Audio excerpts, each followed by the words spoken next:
அறிவிச்சுடர் பார்வையாளர்களுக்கு வணக்கம். இன்றைய காணொலியில் மூடடைந்திருப்பவர் திராவிட முன்னேற்றக் கழக தேர்தல் பணிக்குழு செயலாளர் திரு இள புகழேந்தி அவர்கள். வணக்கம். அனைவருக்கும் வணக்கம். கேளுங்க. இப்ப எல்லையில பாகிஸ்தானுக்குள்ள போய் 9 இடங்கள்ல பயங்கரவாதிகள் இருக்கக்கூடிய இடம் என்று ஐடென்டிஃபை பண்ணி அந்த இடத்த அடையாளம் கொண்டு அதில் தாக்குதல் நடத்திருக்கு இந்திய படை. இப்போ இதில் முக்கியமானவர்கள் கொல்லப்பட்டிருக்கிறார்கள் என்று அரசு தரப்பில் சொல்கிறாங்க. இந்த தாக்குதல் ஒரே நேரத்தில் மேற்கொள்ளப்பட்டிருக்கிறதா அல்லது காலம் தாழ்ந்து மேற்கொள்ளப்பட்டிருக்கிறதா? இதனுடைய விளைவுகள் எப்படி இருக்கும்? உலக நாடுகள் என்ன கருத்துக்கின்றன? இந்த தாக்குதலை இந்திய மக்கள் எல்லோரும் அதை அரசாங்கத்துக்கு ஆதரவாக இருப்பார்கள் என்பதில் ஐயமில்லை. எனவே இந்த சூழ்நிலையில் உங்களுடைய கருத்து? அனைவருக்கும் வணக்கம் நண்பர்களே. இன்றைக்கு இந்திய துணைக்கண்டம் எடுத்திருக்கின்ற இந்த நடவடிக்கை பதிலடி சம்பவம் வரவேற்பிற்குரியது. நம்முடைய முதலமைச்சர், எங்களுடைய தலைவர் தளபதி அவர்கள் மிக தெளிவாக, அதே போல அனைத்து கட்சியினுடைய கூட்டத்தில் திராவிட முன்னேற்ற கழகத்தின் சார்பாக அண்ணன் டி.ஆர். பாலு அவர்கள் எல்லோரும் நாங்கள் வரவேற்கிறோம். இந்திய துணைக்கண்டத்தை அனைத்து இயக்கங்களும் கட்சிகளும் வரவேற்கிறது. அவைகள் ஒரு புறம் வரவேற்கின்ற நிலையில் இன்றைக்கு எடுத்த நடவடிக்கை தீவிரவாதம் என்பது எந்த உருவில் வந்தாலும் அது தடை செய்யப்பட வேண்டும் என்பது மட்டுமல்ல, விரட்டடிக்கப்பட வேண்டும் என்பதில் அழிக்கப்பட வேண்டும். தீவிரவாதம், பயங்கரவாதம் அப்படி விரட்டப்படக்கூடாது, அழிக்கப்பட வேண்டும் என்று நாம் சொல்வதற்கு காரணம், பயங்கரவாதம் என்பது எப்படியெல்லாம் வருகிறது, எப்படியெல்லாம் பயன்படுத்தப்படுகிறது என்பதை பொறுத்து அதனுடைய கொடூரமான தன்மைகள் இருக்கின்றன.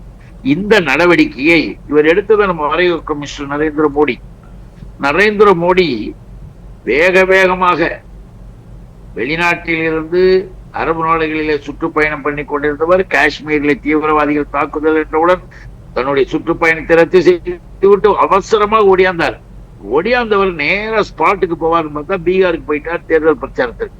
அது அவருடைய டியூட்டி, அவருடைய கடமை, ஒரு கடமை. அவர் பாஜகவினுடைய தொண்டர் என்ற முறையில் அங்க போயிட்டார்.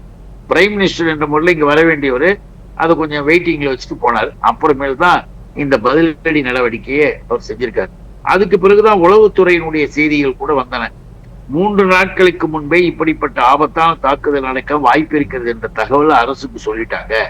ஆனாலும் கூட அங்க செக்யூரிட்டி போர்ஸ் டைட்டா செக்யூரிட்டி இதெல்லாம் செஞ்சிருக்கலாம், செய்யல. இதெல்லாம் என்ன அடிக்கடி வரும், இது என்ன பெரிய இது அப்படின்ற மாதிரி அலட்சியமாக, கவனக்குறைவாக இருந்ததால் நம்முடைய மக்கள் 26 பேர் அநியாயமாக பலி வாங்கப்பட்டார்கள், அநியாயமாக இறந்தார்கள் என்பது இதுல நம்ம ரொம்ப வேதனையோடு வருத்தத்தோடு இங்க தெரிவிக்க விரும்புகிறோம். ஏன்னா பிஜேபி என்பது எல்லா நேரத்திலும், இன்னைக்கு நம்ம வரவேற்கிறோம், இன்னைக்காவது எடுத்துட்டாங்களே அதுதான் பரவாயில்ல, நல்லா எடுத்திருக்கிறாங்க, ஓகே ரைட். அதே நேரத்துல புல்வாமா தாக்குதல் வந்து தெரியுங்களா?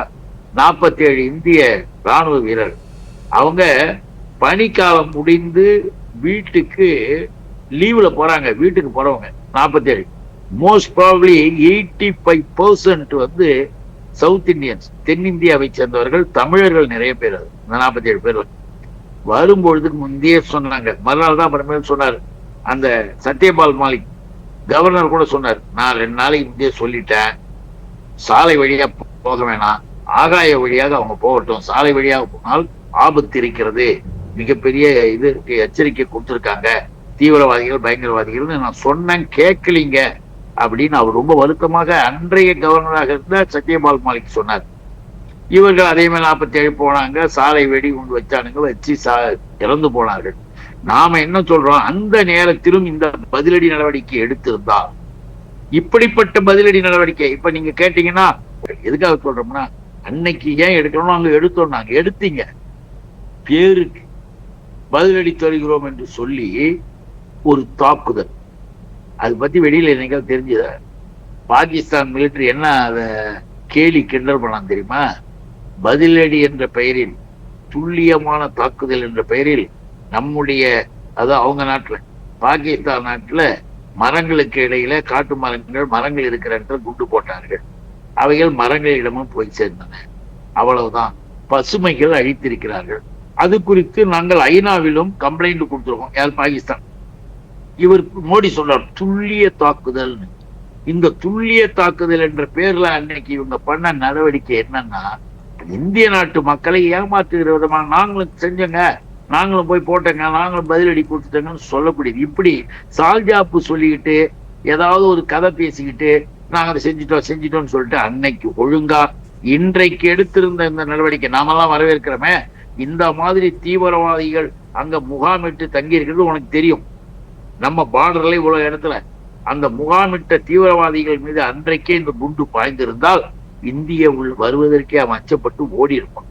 ஆகவேதான் சொல்றோம், எதையும் முறையாக மட்டுமல்ல உரிய நேரத்தில் சரியாக நாட்டுப்பற்றோடு நாட்டை காக்க வேண்டும் என்ற எண்ணத்தோடு மக்களுக்கு நல்லது செய்யணுமே தவிர அதுலயே ஒரு அரசியல் பண்ணக்கூடாது. தாக்குதலுக்கு ஒரு பேர் வைக்கிறது, சிந்தூர் வைக்கிறது. சிந்தூரான் என்னையா சிந்தூர் தாக்குதல்? அங்க அவர்கள் குங்குமத்தை இழந்து விட்டார் பெண்கள், அவங்க கணவர்லாம் இறந்துட்டாங்க. அந்த குங்குமம் தான் சிந்தூர், அந்த சிந்தூர் தாக்குதல் அப்படின்னு பேர் வச்சோம். அப்ப அந்த சிந்தூர் தாக்குதல் எதுக்கு தெரியுமா? மோடியும் அமித்ஷாவும் பிளான் பண்ணது.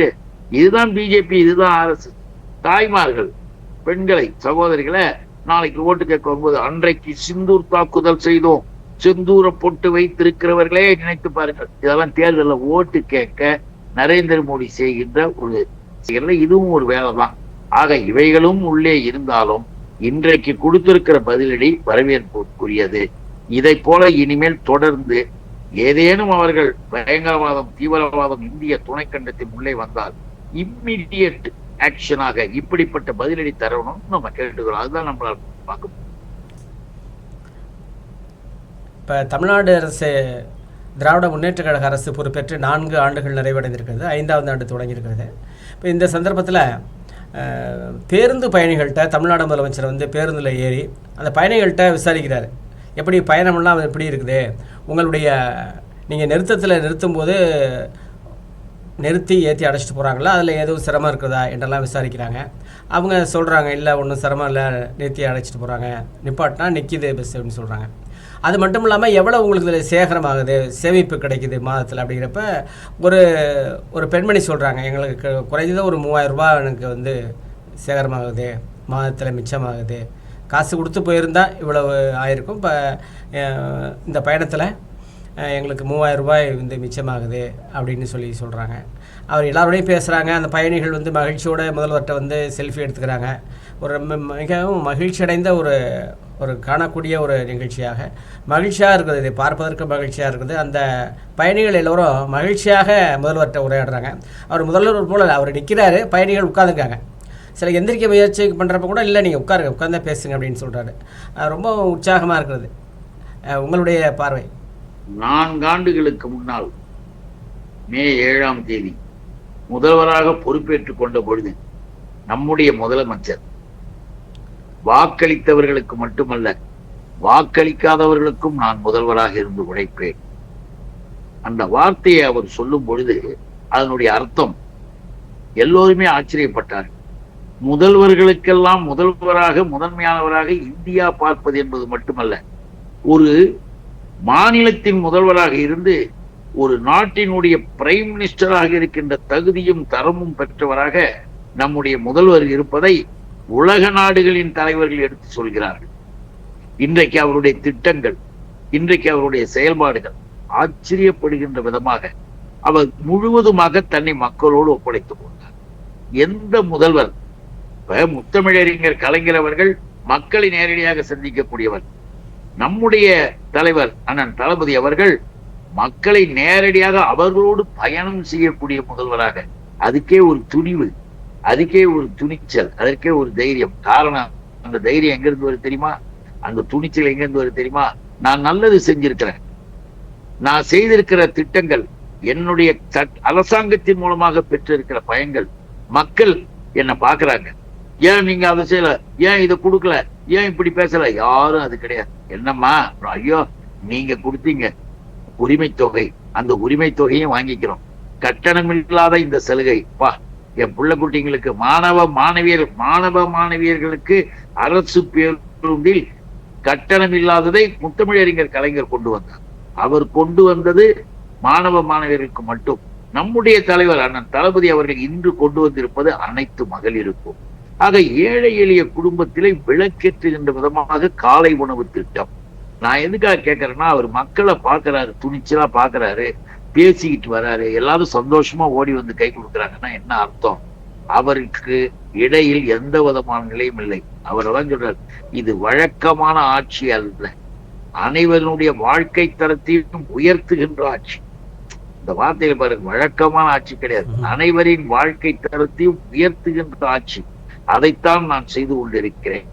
தந்தை பெரியார், அறிஞர் அண்ணா, முத்தமிழறிஞர் கலைஞர், திராவிட இயக்கம், சமூக நீதி, இப்படிப்பட்ட நிலையில் நம்முடைய வீட்டிலே விளக்கேற்ற வேண்டும் என்று முதல்வர் சொல்லுகின்ற போது எல்லா குடும்பமும் மகிழ்ச்சி அடைந்து, எதிர்த்த வீட்டு பிள்ளைகள் கூட இன்றைக்கு உதயசூரியனுக்கு ஓட்டு போடுவோம் என்ற நிலைக்கு வந்து விட்டார்கள். யாரு எங்களை திரும்பி பார்த்தான்னு கேட்கிறாங்க. பிள்ளைகள், அரசு பள்ளிக்கூடத்திலே படிக்கின்ற பிள்ளைகள் உயர்கல்விக்கு போனால் 1000 அவர்கள் மேலும் அயல் நாட்டிற்கு சென்று படிக்கவும் உடனடியாக அதற்கான தகுதி நிலை, தரநிலை இருக்கின்ற போது அவர்களுக்கும் உதவி, கல்வி நிலை உதவி. இப்படி கல்வியை படிப்படியாக உயர்த்துவதற்கு நம்முடைய அரசு முழுவதுமாக பல்வேறு திட்டங்களை தருகின்ற பொழுது எப்படி இருக்கும் பிள்ளைங்களுக்கு? நம்முடைய முதல்வர் வந்த இன்னைக்கு மீண்டும் அரசு பள்ளிக்கூடங்களில் சேர்க்கை விகிதம் அதிகம். இது ஒன்னே போதுங்க இந்த ஆட்சி, திராவிட மாடல் ஆட்சி என்பது. இன்னும் கூட சொல்லணும்னா, முதலீடுகளை கொண்டு வராங்க வெளிநாடுகள்ல இருந்து முதலீடுகள் வந்து போய் கேட்டாரு, கொண்டு வந்தாங்க. தமிழ்நாட்டில் சட்ட விதிகளை மிகு இலகுவாகவும் அதே நேரத்தில் வலிமை உள்ளதாகவும் அவர்களுக்கும் பாதுகாப்பாக அரசுக்கும் நலனாக இருக்கக்கூடிய நிலையில் இருப்பதால் முதலீடுகள் தமிழ்நாட்டில் பெறுகின்றன. அப்படி தமிழ்நாட்டில் பெறுகிற காரணத்தால் வேலை வாய்ப்பு அதிகம். இன்னைக்கு தமிழ்நாட்டில தான் இந்தியாவிலேயே வேலை வாய்ப்பு இளைஞர்கள். இப்ப வேலை வாய்ப்பு, மகளிருக்கு சமூக நீதி கொள்கையில அது நிறைய இருக்கு சொல்லணும்னா இல்லையா? அனைத்து சாதியினர், அர்த்தர்கள் எல்லாமே எடுத்தோம்னா பெண்களுக்கு எல்லா விதத்திலையும் சலுகைகள் எல்லாமே செய்வதும் அடக்கப்பட்ட ஒண்ணு இல்ல. ஒரு வார்த்தையில கூட நீ பேசக்கூடாதுடா, அவங்கள வந்து இழிவாக பேசக்கூடாதுன்னு வார்த்தையை சொன்ன உடனே எடுத்தாரு பாருங்க. காலனி இனிமே நோ, அரசு பதிவேடுகள் ஆவணங்க காலனின்னு எழுதாதரா, காலனி மக்கள் எழுதாத அப்படின்னு உத்தரவு போட்ட தலைவர்.